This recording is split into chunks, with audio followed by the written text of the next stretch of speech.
Kalau antum biasakan baca ini, penutup Ali Imran ayat 190 sampai dengan 200, dan dipahami isinya, Allah akan jaga antum dari perbuatan maksiat selama hari itu. Satu. Yang kedua, membimbing antum untuk meningkatkan pengetahuan selama beraktivitas.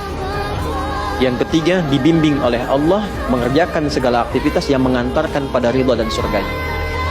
Itu makna yang Ali Imran di penutupnya itu. Makanya kalau benar paham ayat ini, gak ada pelajar yang bangun kecuali pintar di hari ini. Karena di situ ada ayat-ayat untuk riset, untuk manu, untuk berpikir. Gak ada orang berbuat maksiat di hari itu, karena ada ayat taubat di ayat itu. Mudah-mudahan gak wafat dalam keadaan sedang maksiat, sehingga terancam neraka.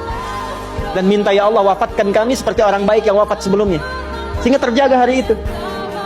Dan terjamin ketika beraktivitas keadaannya baik, karena dia senang dengan membangun silaturahim, membangun kesabaran.